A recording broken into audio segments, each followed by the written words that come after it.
JD Martinez suffered a setback in his ramp up on Tuesday. I have a conspiracy theory that Mark Vientos might just join the Mets in Atlanta on Wednesday. I'll break down why I think that on today's show. You are Locked On Mets, your daily New York Mets podcast. Part of the Locked On Podcast Network, your team every day.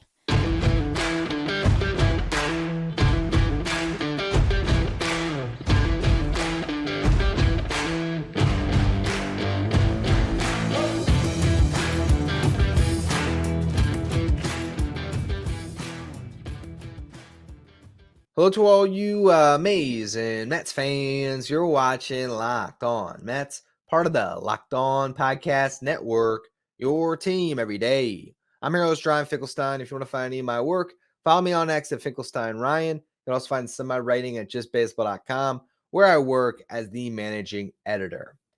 Typically, we open the show with the game recap, and I promise I will talk about the Mets and their comeback bid against the Braves tonight. Came up just a little bit short, but really I think the story of the day is JD Martinez. At this point, when the Mets had signed Martinez, they would have expected that he would be part of this team.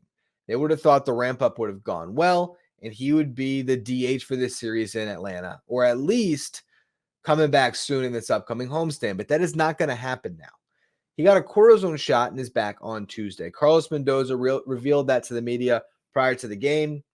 Here are some of the quotes. He said, quote, "Look, this guy is almost to 80 at-bats in 2 weeks. I don't think any position player, when they first report to spring training, goes through that quick of a ramp-up. So he got a shot today, so probably 3 to 5 days, according to how he responds to the treatment. He should be able to start swinging the bat again, and he'll get going." He also mentioned that last year, he got a similar cortisone shot in his back, and he was swinging the bat within 7 days. So, okay, all of that makes it seem like not a big deal, right? Then you look at how long it took Martinez to come back last year. He got the cortisone shot. He last played a game April 23rd. He missed 15 games, came back May 12th. And that was after playing for, all of spring training, about a month of the season. Now, you look at why they did this. JD Martinez basically told them that having the cortisone shot last year was a game changer. In the past, he played through a back injury or played through back injuries throughout his career. If you look back at his 2022 season with the Red Sox, definitely a year where a back injury hampered him. And by getting that shot last year, he felt great for the rest of the season. So he wanted to take care of it early. So when he comes up, he can stay up, which is good news. And ultimately, if the Mets get 4 or 5 months of JD Martinez, that is better than not having him at all. With all that said, when is he actually going to return from this? If it's 3 weeks from the shot on Tuesday, the earliest he's coming back is April 30th, the end of this month. There's 18 more games until you get to that part of the schedule. Now, best case scenario, let's just say the shot goes perfect and he's swinging the bat in a week and he keeps this quick ramp up, which that's what hurt him in the first place. But all right, best case scenario, you get him for the beginning of that last homestand. So still 14 games until then. You got 2 more in Atlanta. You got 6 at home, and then you go on the road West Coast trip. We're going to play the Dodgers and the Giants, and you got a day off, and then you come back home on the 26th, I believe. So that's the absolute earliest. And honestly, would I be surprised at all if we don't see JD Martinez until May? Not in the slightest at this point. It could be a month from today at this stage. If it was 3 weeks last year and he was in mid-season form, or at least through a spring training and through the first couple weeks of a regular season when it happened, what's the guarantee that it's only going to be 3 weeks and it's not going to be 4 or 5 weeks? So this is more serious than I think the Mets let it off to be when they announced it today. They made it seem like it was no big deal, but the more I've looked at it, the more I'm thinking, all right, so what are the Mets really going to do here? And then the way they've maneuvered the roster today really opened my eyes a little bit, because they DFA Julio Teheran. We'll talk about that a little bit more in the next segment. They call up Daniel Nunez, add him to the 40, made his MLB debut tonight, pitched pretty well, and they option him. So why would they option him? And all right, if they're going to add somebody else, who's that going to be? Are they going to keep operating with a 9-man bullpen for 2 more days and then add Jose Butto to the roster for his upcoming start this weekend because he's likely to fill that spot that Teheran just vacated. I think this could be Mark Vientos coming on Wednesday. Syracuse was off tonight, so there was no lineup for him to be scratched from. But if the cortisone shot happened Tuesday morning and the Mets were looking at the road ahead, isn't there a chance that they told Mark Vientos to hop on a plane and head down to Atlanta and they've just kept it quiet for the last 24 hours? I think it's a possibility, and here's sort of further evidence of that as far as why I think the Mets would do it. For one, this Braves team has 4 lefties in their bullpen. Look at the first 2 games of the series. DJ Stewart started on Tuesday night, goes 0 for 1 with a walk. He's pinch hit for by Tyrone Taylor, who ends up getting 2 at-bats off the bench as the DH. This year, Tyrone Taylor is 2 for 12 against left-handed pitching. Harrison Bader is 2 for 9. DJ Stewart only has 1 at-bat against lefties. Joey Wendell is another lefty on this team. Omar Narvaez, another lefty. There is no right-handed power bat to speak of on this roster right now outside of course, Pete Alonso. That's it. And then Francisco Lindor when he hits from that side as well, of course. But the Mets need a right-handed power bat. I think they were expecting to get JD Martinez within the first 3 weeks of the season. That's not happening now.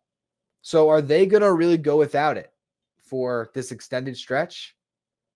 I'm not so sure. And I want to talk about why the roster moves are pointing me in this direction even more, because when you look at how they've structured the roster with the Teheran DFA, calling up Nunez, where their bullpen's currently at, I can start to make the case that maybe the Mets will play with an extra man on their bench for the next 2 days and then make a tougher roster decision on Friday as they head into another homestand here where they have to add Budo back on the roster. So I want to go through why the roster has pointed me in this direction, because trust me, I did not expect to talk about Mark Vientos on the show today. This literally was doing research at midnight tonight where you start to lay the puzzle pieces out in front of yourself and you start to put them together and think, maybe this is what's happening. So I want to explain what those pieces are, how I came to this conclusion, and also, of course, touch on the Ron DFA and who Daniel Nunez is. So all of that next. First, though, today's episode is brought to you by Prize Picks. Prize Picks is America's #1 fantasy sports app with more than 3 million members. It is the easiest and most exciting way to get in on the action while you watch your favorite sports and players. You just pick more or less than on 2 or more player stats and watch the winnings roll in. Now that the baseball season's underway, you can pick from your favorite players on the diamond and combine them in your Prize Picks entries, whether it's strikeouts, RBIs, first inning runs, hits. There's so much more that you can find there. You can also cross over sports. So you can have Pete Alonso's hits and then also look at LeBron James' points. Go more on both, combine them. You can win big. Prize Picks offers quick withdrawals, easy gameplay, and an enormous selection of players and stat types, which is what makes Prize Picks the #1 daily fantasy sports app. Prize Picks also offers weekly promotions and special offers for the biggest moments in sports. If you want to play today, download the app. Use the code LOCKEDONMLB for a first deposit match up to $100. Again, download the Prize Picks app today. Use the code LOCKEDONMLB for a first deposit match up to $100. Now, I think all of us were surprised this afternoon when we learned the news that Julio Teheran had been DFA'd after a single start. At the time, we did not know that Teheran was on a non-guaranteed contract. So we all thought, man, that is ruthless. That is aggressive. You sign him for $2.5 million and you cut him after one bad start to a lineup that is impossible to have a good start against. That's crazy. I can't believe the Mets did that. Well, then Tim Healy reported that it was a non-guaranteed contract that Teheran was on. So he got paid about $54,000 to make one start. And as Healy said, not a bad week's pay, but basically this was a pseudo minor league deal, because it's also been reported that he'll earn $150,000 in the minor leagues. And then, when he's up, he'll get that prorated salary. I'm sure he'll clear waivers and he'll be a depth option in Syracuse if he accepts an assignment. He's also had a good enough MLB career where he's been around for, I think it's over 5 years, where he can just refuse an assignment and go back out in the market and I guess just keep his $54K. So we'll see what happens with Teheran. But when we learned that the deal was non-guaranteed, it made more sense. the Mets basically signed him for a spot start. And now that Jose Butto can join the Mets rotation this next time through, he's going to be the guy. So this weekend, Butto's going to be right back. And if you look at this season so far, who had the best start of the year? Sean Manaea had 6 strong innings. I can't remember if that was 6 scoreless or not. I think it might have been 6 scoreless, or he gave up 1. Regardless, he had 1 quality start, and Jose Butto had the other. No other Mets pitcher has made it through 6 innings this year. So I love that he's part of this rotation. I think that was a great decision by the Mets to just have Teheran make that spot start. I didn't like it when I thought he was going to be in the rotation for the next month until they got McGill back or Senga or whoever else.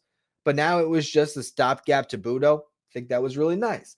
Now, to take that roster spot for a day, they call on Daniel Nunez. And Nunez looked good tonight. Nice new reliever added to the 40. He touched 98, sat 96. Nice fastball slider combination. If you're not familiar with Nunez, and I'll be honest, I now remember the name, but it's one of those guys that's been in this system for a while, and he never had stats that popped. He made his pro debut with the Mets in 2017, was a starting pitcher, got selected in the Rule 5 draft by the Giants in 2020, but needed Tommy John surgery, so he never threw a pitch for them. Got returned back to the Mets, then was converted to be a reliever after the Tommy John. Had a 2.65 ERA in AA last year in 17 innings, but then ended up in AAA where he had an unsightly 6.75 ERA. Look a little closer, though. He had 70 strikeouts and 57 innings pitched. So the stuff is good. This year, 5 Ks to 1 walk and 3 1/3 pitched in Syracuse. All those innings were scoreless for him. So he's a nice piece. He's now got full optionality. So he's on the 40-man roster, was immediately optioned after the game. So they now have 4 more opportunities where they can call him up, send him down whenever they want to, which will give them on the 40 Nunez, Reed Garrett, Josh Walker, and Grant Hartwig that they'll have that flexibility with. For Walker and Hartwig, though, they still can't call them up until they get through to the 12th, which is when Butto can be added. All the players that were optioned before opening day need to be in the minor leagues, or all the pitchers, I should say, for 15 days. The position players, it is only 10 days. So here are the Mets options, and here's where I get back to Mark Vientos. They could add a Yaxel Rios or a Nate Lavender to the roster and have another reliever there for the last 2 games of this series. But to do that, they're going to have to clear another spot in the 40. So do they want to give up on Max Kranick, who's on the IL? Do they want to give up on Sean Reed Foley, who's on the IL? I should have mentioned Colton Ingram is another guy that has the optionality that's on the 40-man roster, another left-handed reliever who's, I believe, in Syracuse, but he's definitely in the minor leagues. That's another guy that they could DFA if they want to. They can't call him up yet. So either they wait until Friday to call him up, and they probably won't, or they have to clear him from the roster to add somebody else. And is that pitcher going to be added for 2 days? The Mets bullpen's now in good shape. Tonight, they got those 2 innings from Nunez. They got 5 from Hauser, and Cole Sulser, who was added to the roster on Monday, pitched another inning. So you look at the bullpen, Edwin Diaz, Brooks Raley, Adam Ottavino, all got 2 days rest. They're all good. Jorge Lopez, Drew Smith, Jake Diekman, all of them got a night off on Tuesday. Reed Garrett got a night off. Although he threw a lot of pitches, I don't think we'd see him. I imagine we don't see Drew Smith either. And Cole Sulser pitching 2 days in a row. You probably don't see him, but you still have a well-stocked bullpen and a veteran starter in Quintana that'll be on the mound with, of course, after him, Severino, another guy that you would hope can get the Mets through at least 5. And they still have an 8-man bullpen right now. It's not like they're pitching a man short. They're a man short in the rotation. Who's the one guy that they could add to the roster right now on the 40? Well, technically there's 3. There's Luis Angel Acuna and Alex Ramirez, but those guys are prospects who aren't going to come up for the rest of a series. And then it's Mark Vientos. He's the only one who could get called up. They could have just kept Nunez for the rest of the series. I have to check how many pitches he threw, but he probably would have been eligible to pitch again on Thursday. Get 1 day off. He could have been good to go again. They could have had an extra man in the bullpen.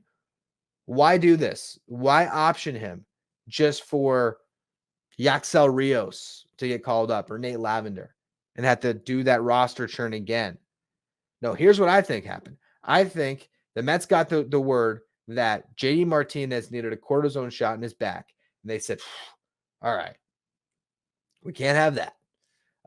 We can't go without him for the rest of this month and just not have any source of right-handed power off of our bench. We're going to need to call up Mark Vientos, but we're also a little short in the pen today.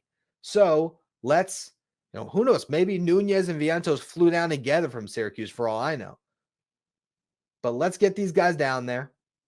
Let's have Nunez in the game tonight available, ready to go. Maybe Nunez just didn't pitch. Maybe Nate Lavender had pitched on Monday and Nunez didn't. He had a fresh arm and that's why he was the guy.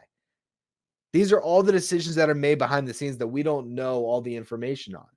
But the more I try to connect the dots and think about it all and try to figure it out, to me, this is what makes the most sense.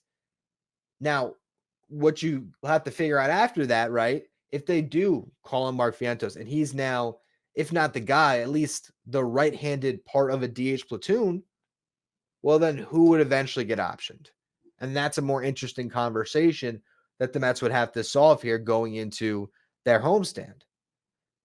DJ Stewart, with his faults, he's still getting on base. He had a big home run. Let me look up his exact on-base percentage, because I think his on-base percentage is still pretty good, despite the fact that he has, one hit all year. His on-base percentage is .409. So as much as he hasn't hit, he has gotten on base against right-handed pitching. He's drawn 6 walks. I believe he's been hit a couple times. 6 strikeouts. He's 1 for 14 with a home run. Huge home run. I don't think that if Vientos came up, Stewart would get optioned either. I think Vientos would come up. Here's my prediction or my guess. And you'd see either Joey Wendell or Zach Short DFA'd, and probably Short because we've barely seen him this year. I mean, they've only gone to him in that second game of the season where he started and then he pinch ran once and he laid down a bunt. I mean, he has not been played much. So then you could see a platoon of Vientos and Stewart, and it just allows you to mix and match more. And look, again, this is a Braves team that has 4 left-handed relievers and also has Max Fried pitching on Thursday. So look, I could be completely wrong. Maybe the Mets add a 9th man in their bullpen for the rest of this series and go with that. But I don't know. I think I might be right too. So we'll see what happens there. There was still a game, of course.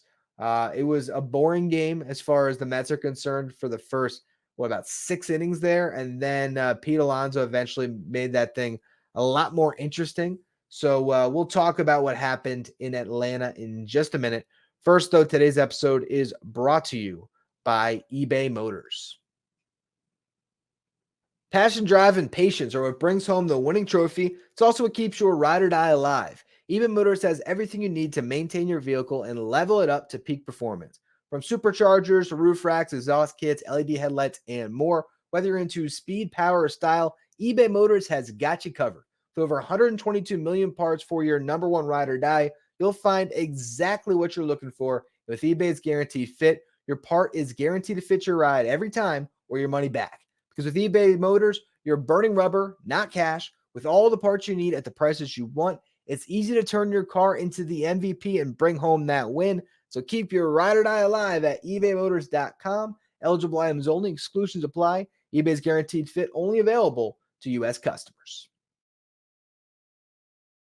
One piece of news I don't believe I got to yet today. Michael Tonkin was traded to the Minnesota Twins for cash considerations. He was put on waivers, ended up getting claimed.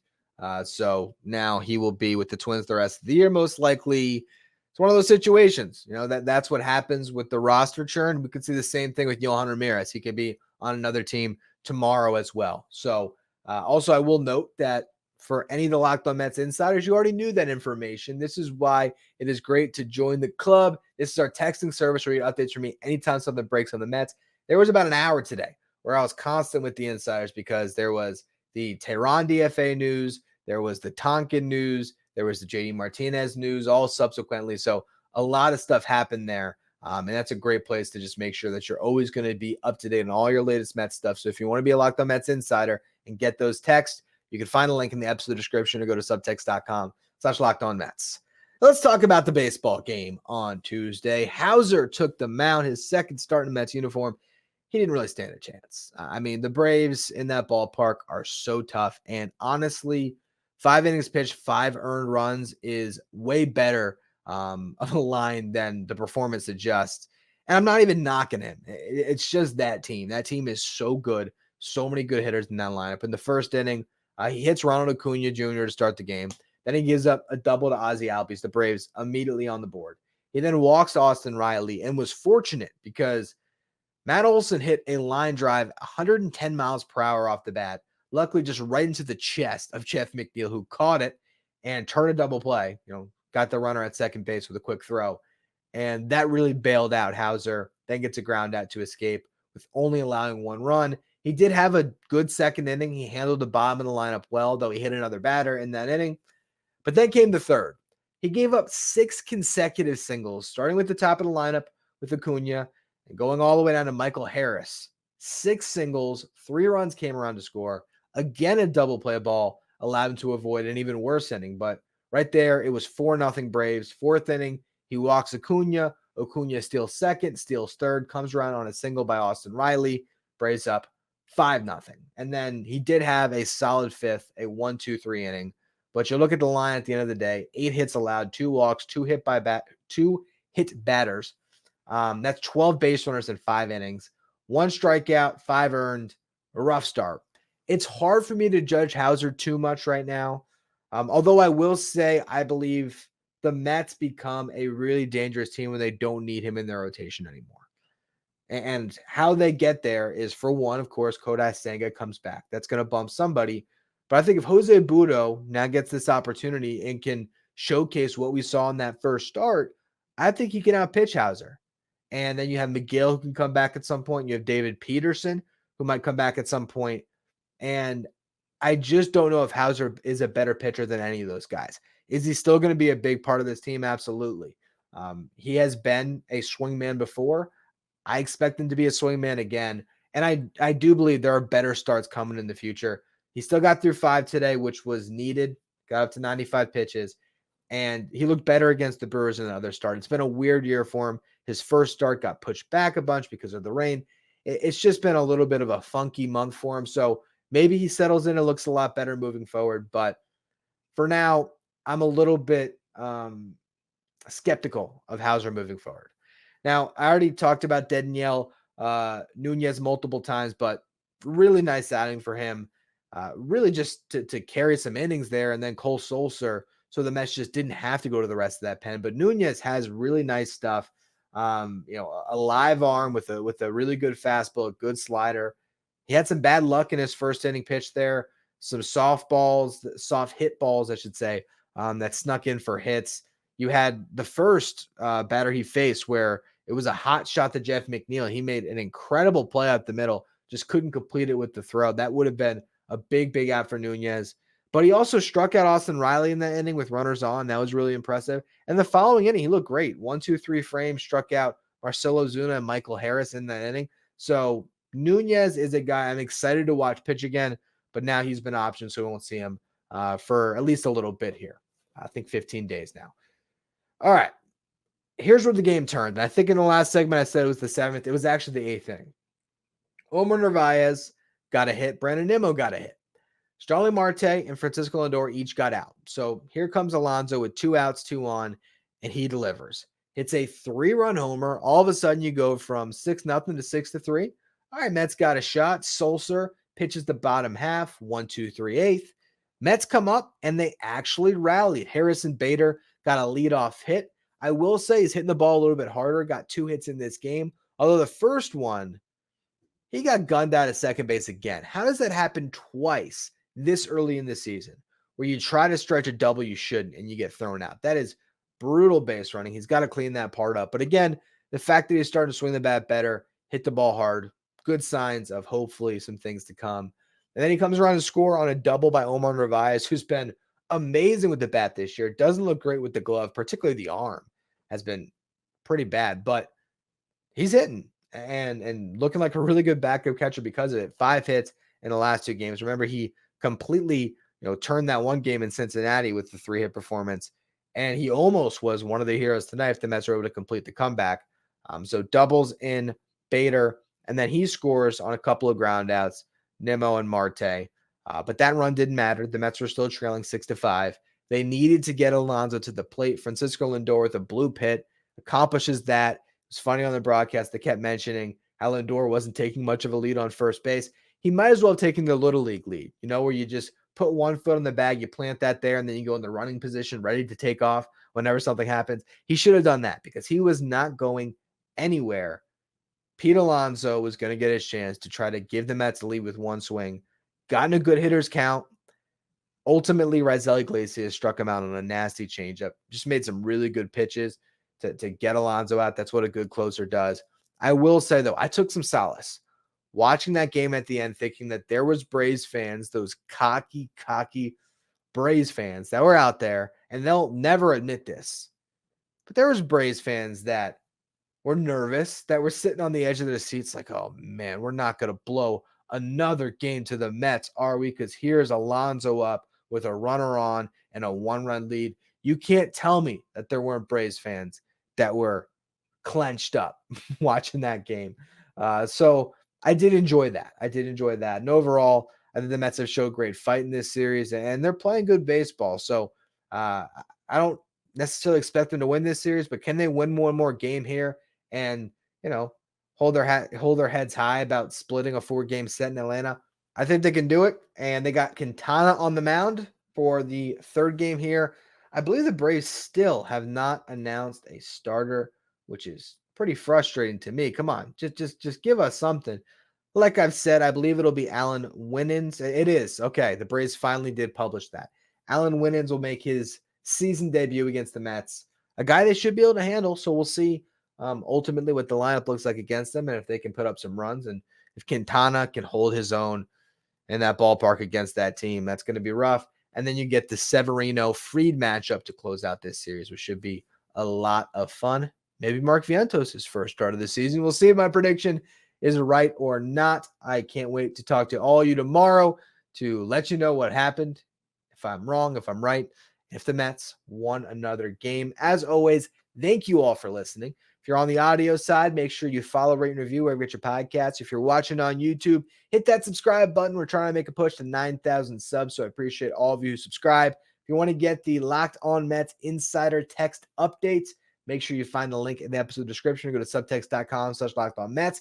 Follow me on X at Finkelstein Ryan. Follow the show at Locked On Mets. Thank you for making Locked On Mets your first listen every day. Now for your second listen or your second watch, head over to YouTube. Check out the first ever 24/7 streaming channel that covers everything, the world of sports. Of course, we're talking about Locked On Sports Today with our local hosts from each team and our league-wide hosts from each league. You find Locked On Sports Today streaming 24/7 on YouTube.